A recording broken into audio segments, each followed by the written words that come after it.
Reverend Father Douglas D. Badong.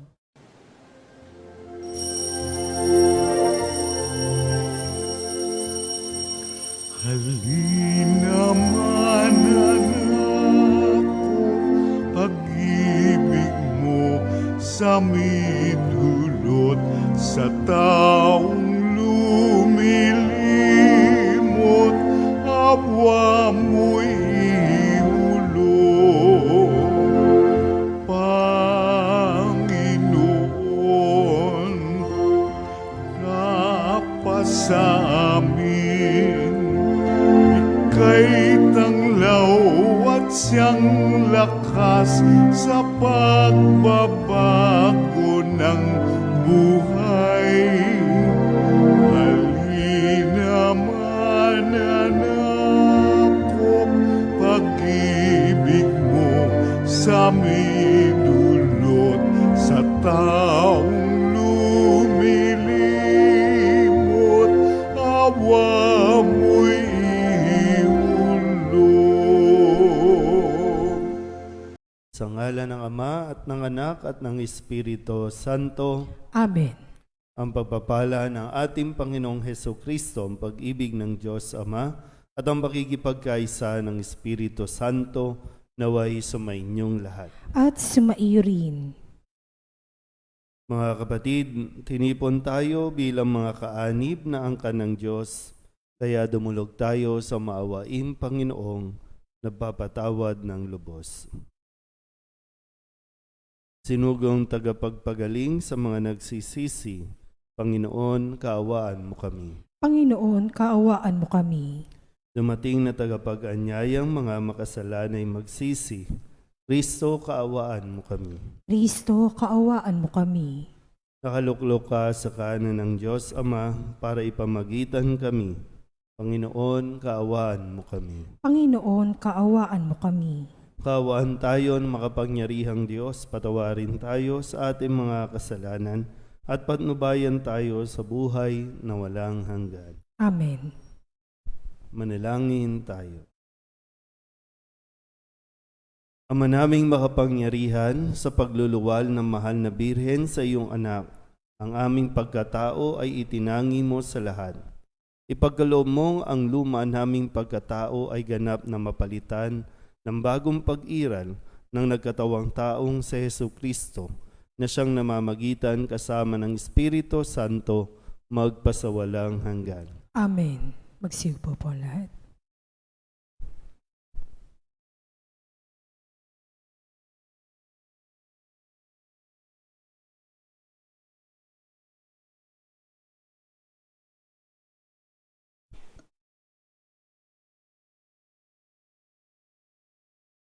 Pagbasa mula sa unang sulat ni Apostol San Juan.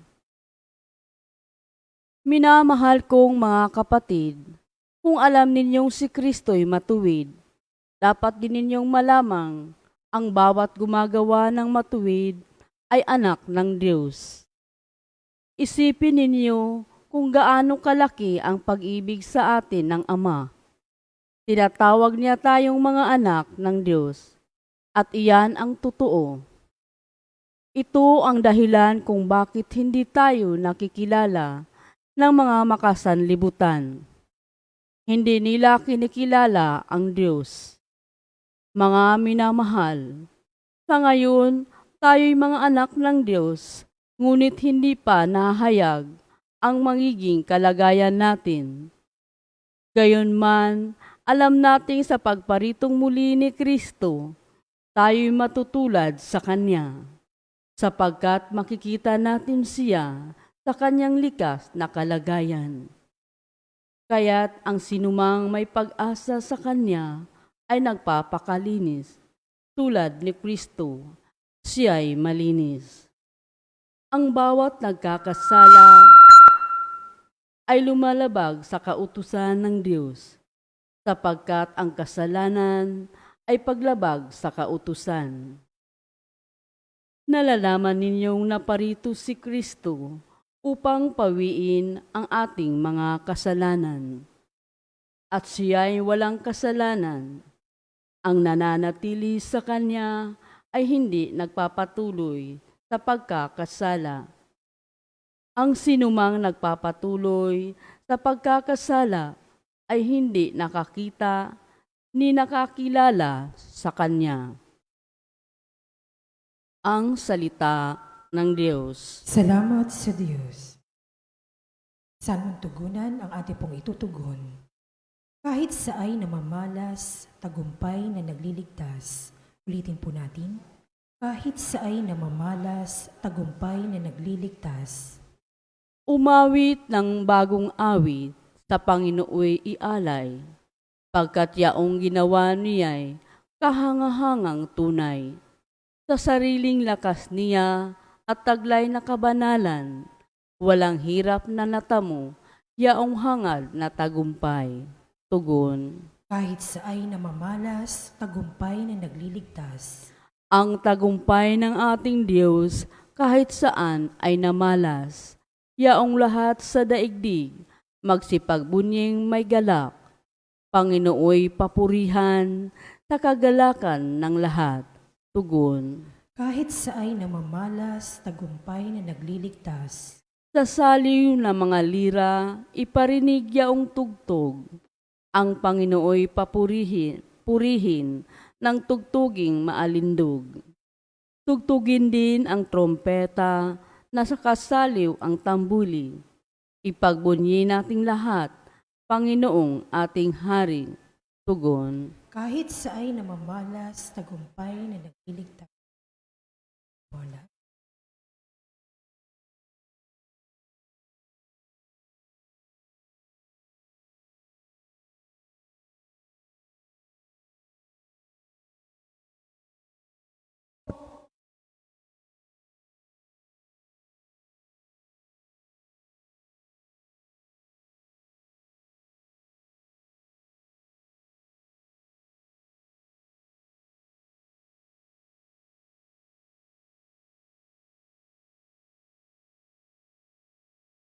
Sumainyo ang Panginoon. At sumaiyo rin. Ang mabuting balita ng Panginoon ayon kay San Juan. Papuri sa iyo, Panginoon. Kinabukasan, nakita ni Juan si Jesus na lumalapit sa kanya. Sinabi niya, "Ito ang kordero ng Diyos. Ito ang nag-aalis ng mga kasalanan ng sanlibutan. Siya ang tinutukoy ko nang sabihin kong dumarating na kasunod ko ang isang higit sa akin, sapagkat siya na bago pa ako ipanganak. Hindi ko rin siya lubos na nakikilala noon, bagamat ako'y naparitong nagbibinyag sa tubig upang ipakilala siya sa Israel." Ito ang patotoo ni Juan. Nakita ko ang Espiritong bumababa buhat sa langit, gaya ng isang kalapati, at nananatili sa kanya. Hindi ko nga siya lubos na nakikilala noon, ngunit ang nagsugo sa akin upang magbinyag sa tubig ang nagsabi sa akin, "Makikita mo ang Espiritu na bababa at mananatili sa isang tao. Siya ang magbibinyag sa pamamagitan ng Espiritu Santo." Nakita ko ito at pinatotohanan kong siya ang anak ng Diyos. Ang mabuting balita ng Panginoon. Pinupuri ka namin, Panginoong Hesukristo. Isang mapagpalang umaga po sa inyong lahat. Ngayon po ay Martes para sa araw ng bagong taon. Pero mukhang tulog pa tayo, no? Mukhang mabawi at kailangang magbawi, no? Pero sana po nitong nakalipas na buwan, yung pinagdiwang natin ng simbang gabi, ang Kapaskuhan, tapos ang kapistahan ng Mahal na Birhen ng Solidad, nawa ay mas dadagdagan po ang ating pagkakilala kay Kristo. Na ikwento sa atin, no? Ikiniwento ang lahat tungkol kay Kristo sa simula't simula pa, kung kaya't inaasahan na sa bawat pagdalo natin ng banal na misa, sa bawat pagdiriwang natin ng kapistahan ay madagdagan taon-taon, unti-unti, no? Dahil hindi naman po kakayanin ng utak natin na isang bagsakan lang makikilala mo na si Kristo. Kaya nga sa ating ebanghelyo, no, si Juan, no, bilang kung tutuusin magkamag-anak na sila. No? Kung sa kwento din, 'di ba, magpinsan si Juan at si Jesus dahil kay Elizabeth at kay Maria. Pero dito, sabi niya, noon hindi ko pa siya kilala. Parang yung kilala lang, nakadugo, kamag-anak siguro, no? Pero hindi pa niya kilala si Kristo bilang siya ang susunod sa kanya. Bilang siya ang Mesiyas, siya ang magliligtas sa bayang Israel. Sa ngayon, ipinapahayag dito sa Ebanghelyo ni San Juan na sa wakas, nakilala niya na kung sino si Jesus. At ito rin po ang hamon sa atin ngayon nga na nagsisimula tayo ulit sa bagong taon. Hindi tayo ang sentro ng ating mga gawain sa simbahan man o sa labas ng simbahan. Hindi sa atin ang atensyon, hindi tayo ang dapat nakikilala, kundi sa ating mga gawain, tandaan natin mabuti, na ang dapat nakikilala ay si Kristo. Kung sa atin, kamadali naman po, no, na malaman kung ang ginagawa ba natin ay nakasentro sa atin. Kasi marami sa atin yung kulang sa pansin, marami sa atin ang kulang sa appreciation, kaya kapag hindi na-appreciate, madaling magtampo, madaling umalis ng simbahan. O kaya naman, no, sa kwento ng mga sa simbahan, maraming nag-aaway-away dahil lamang sa atensyon. Dito po, muli, no, ipinakikilala ni San Juan o ni San Juan Bautista na siya, kahit siya ay hindi man lang karapat-dapat, no, magtanggal ng sintas, ng tsinelas o ng kasuotan ng Mesiyas. Pero ginampanan niya ng mabuti, sinikap niya na patapos na siya, aalis na siya, babalik o papasok na ang tunay at ang dahilan ng kanyang pagpapahayag. Siya ang tunay na Mesiyas. Sana po, no? Suriin natin ng mabuti ngayon na tayo nagsisimula ng bagong taon para nang sa ganon ang ating paglilingkod sa mga susunod na araw hanggang matapos natin ang taon, masabi rin natin na nagawa natin ang ating misyon. Unang-una, kilalanin kung sino si Jesus at siya ay ipakilala natin sa mga tao. Amen?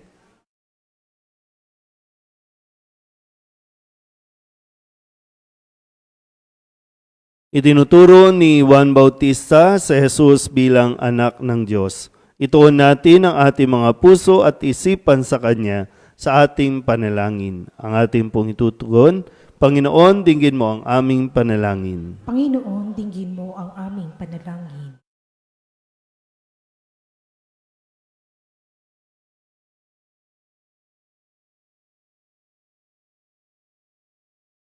Ang mga pinuno at kasapi ng simbahan naway maging masigasig na ipahayag si Jesus sa mga tao sa pamamagitan ng kanilang paglilingkod na hindi inuuna ang sarili.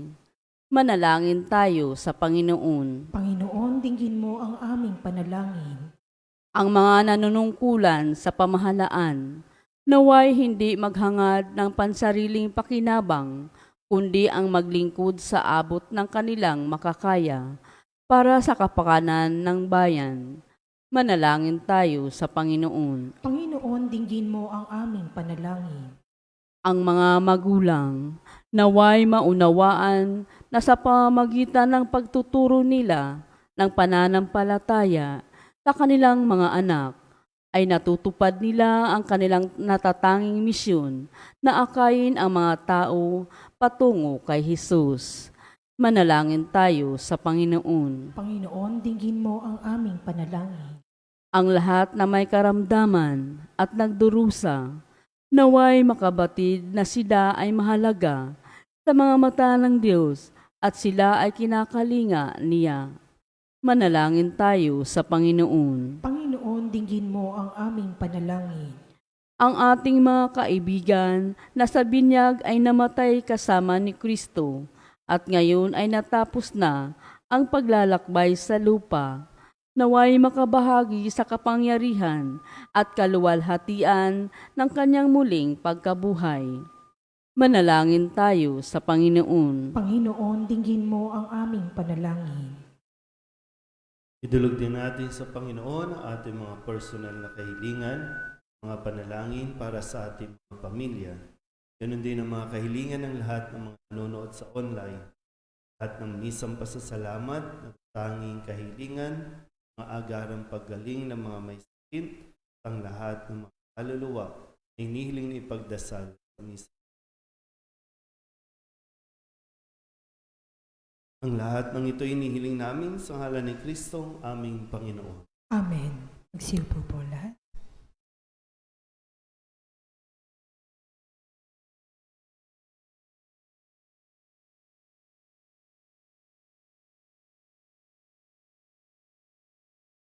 Kapuri-puri ka, Diyos amang lumikha sa sanlibutan, sa iyong kagandahang loob. Narito ang aming maialay mula sa lupa at bunga ng aming paggawa. Ang tinapay na ito para maging pagkaing nagbibigay buhay. Kapuri-puri ang poong may kapal ngayon at kailanman.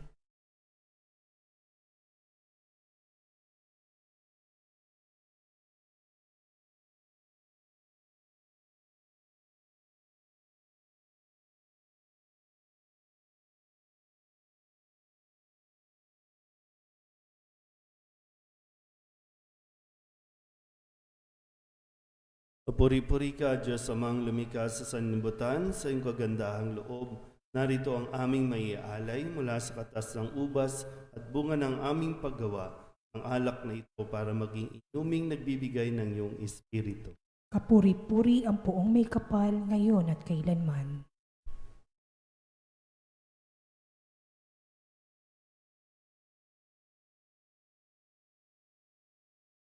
Sitayo po lahat. Manalangin kayo mga kapatid upang paghahain natin hikalugdan ng Diyos amang makapangyarihan. Tanggapin nawa ng Panginoon itong paghahain sa iyong mga kamay, sa kapurihan niya at karangalan sa ating kapakinabangan at sa buong sambayanan niyang banal.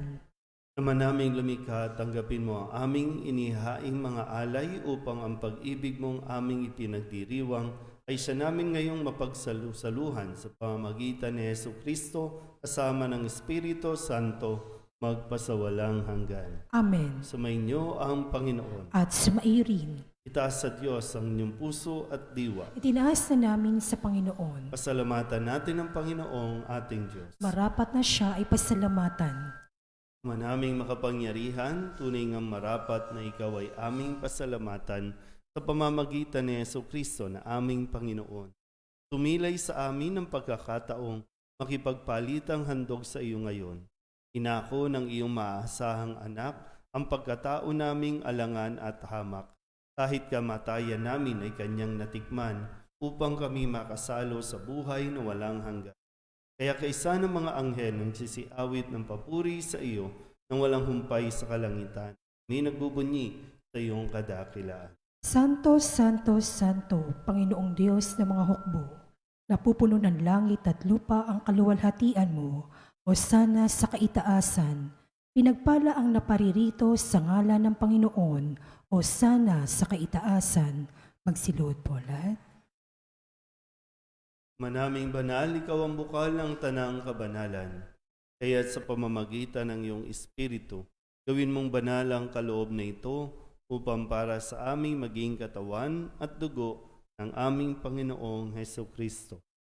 Bago niya pinigtis ang kusang loob na maging handog, hinawakan niya ang tinapay, inasalamatan kaniya, pinaghati-hati niya iyon, iniabot sa kanyang mga alagad at sinabing, tanggapin ninyong lahat ito at kanin, ito ang aking katawan na ihahandog para sa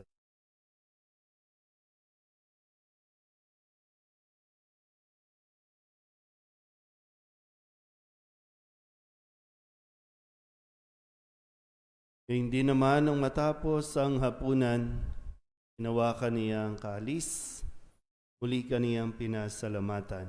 Iniabot niya ang kalis sa kanyang mga alagad at sinabi, "Tanggapin ninyong lahat ito at inumin. Ito ang kalis ng aking dugo, bago at walang hanggang tipan. Ang aking dugo na ibubuhos para sa inyo at para sa lahat, sa pagpapatawad ng mga kasalanan. Gawin ninyo ito sa pag-alaala sa akin."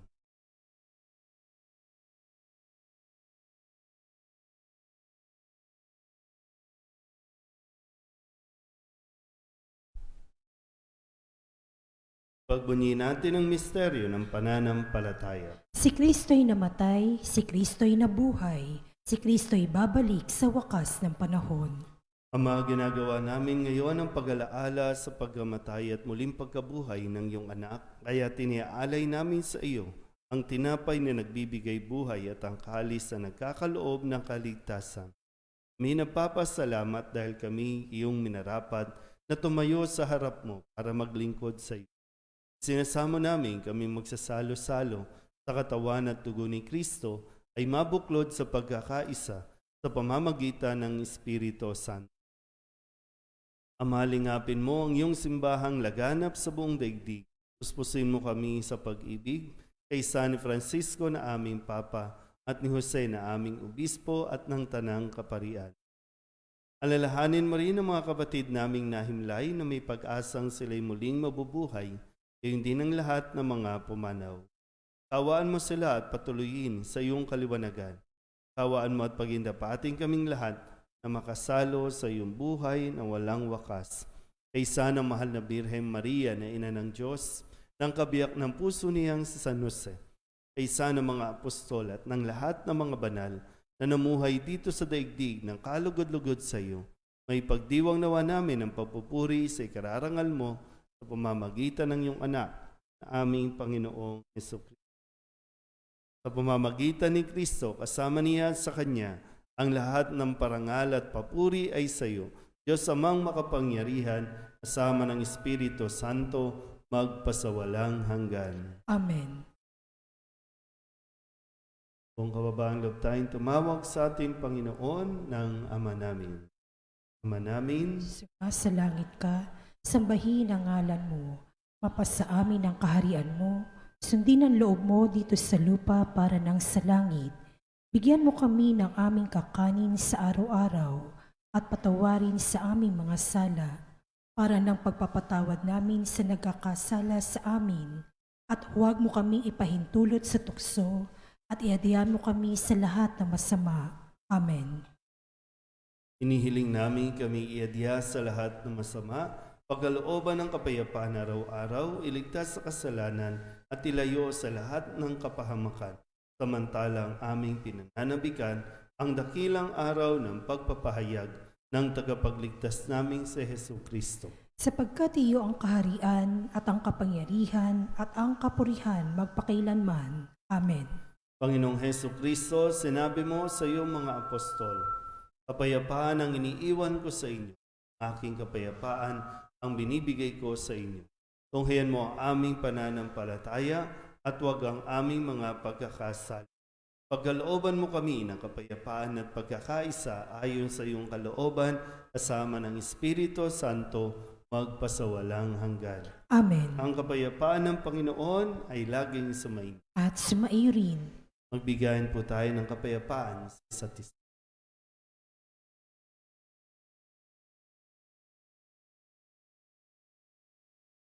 Kordero ng Diyos na nag-aalis sa mga kasalanan ng sanlibutan, maawa ka sa amin.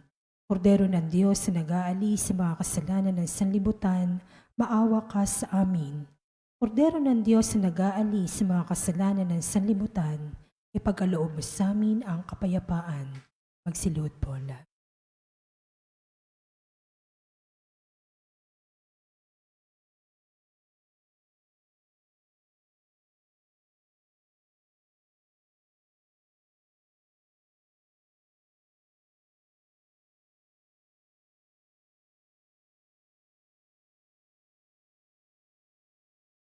Ito ang kordero ng Diyos. Ito ang nag-aalis ng kasalanan ng sanlibutan. Mapalad ang mga inaanyayahan sa kanyang piging. Panginoon, hindi ako karapat-dapat na magpatuloy sa iyo, ngunit sa isang salita mo lamang ay gagaling na ako. Katawan ni Kristo, Amen.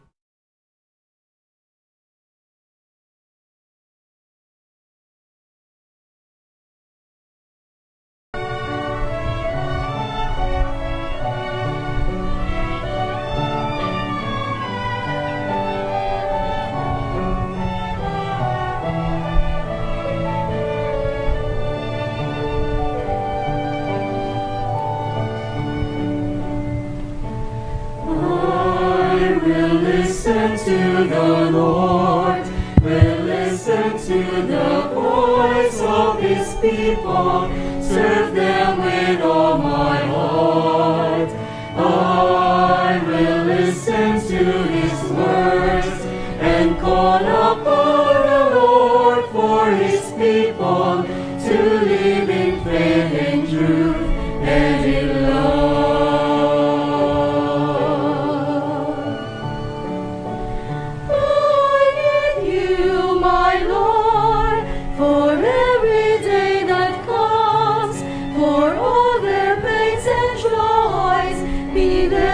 Understand, they may seek you, my Lord, and reach into your hands. May you comfort their sorrows and heal their wounded hearts. I will listen to the Lord, will listen to the voice of His people, serve them with all my heart.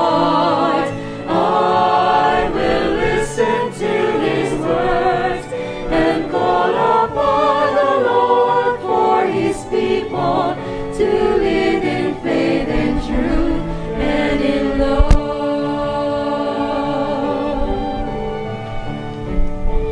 I will in you, my Lord, show them your truth and love. When darkness overs them, your light shines from above. I will be there, my Lord, to lead at your command. Together at one table, feed them the bread of love. I will listen to the Lord, will listen to the voice of His people, serve them with all my heart. I will listen to His words and call upon the Lord for His people to live in faith and truth and in love. There are those who seek the lost and suffering, bind their wounds and bring them to your care. Oh Lord, I know that you're with them, embracing once again. Your love is all I bear.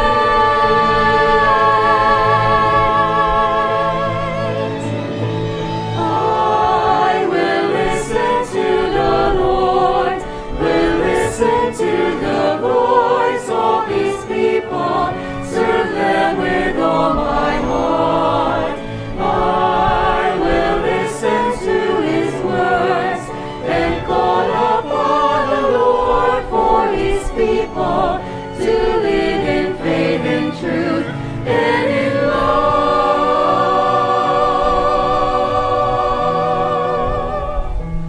I will listen to the Lord and call upon the Lord for His people to live in faith and truth and in love.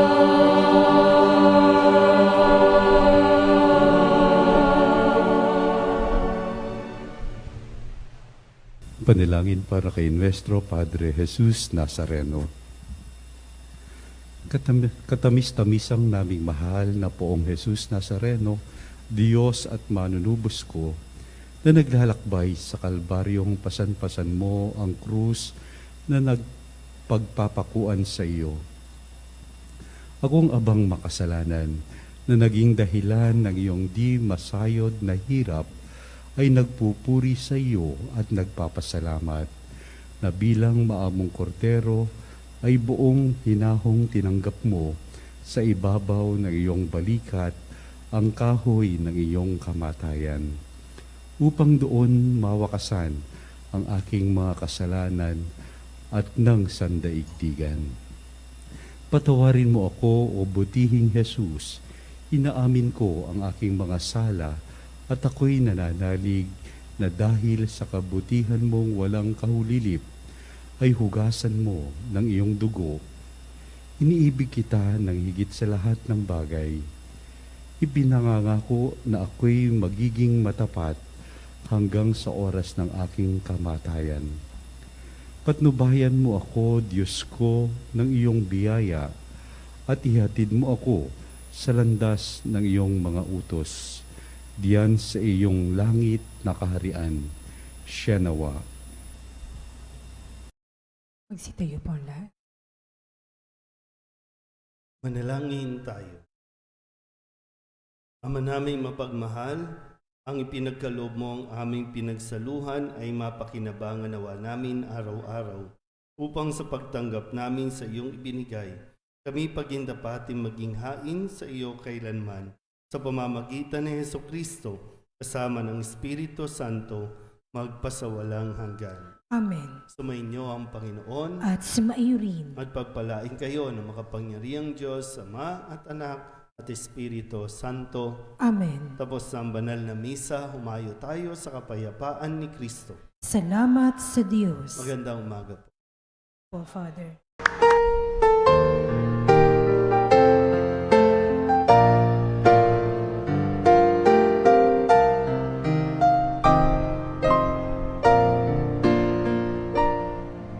Nuestro Padre Jesús Nazareno, sinasamba ka namin, pinipintuho ka namin, aral mo ang aming buhay at kaligtasan. Nuestro Padre Jesús Nazareno, iligtas mo kami sa kamatayan, ang krus mong pinamatayan ay sagisag ng aming kaligtasan. Nuestro Padre Jesus Nazareno, dinarangal ka namin.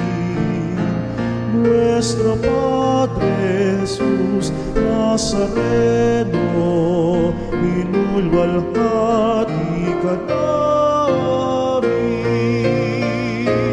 Nuestro Padre Jesus Nazareno, dinarangal ka namin. Nuestro Padre Jesus Nazareno,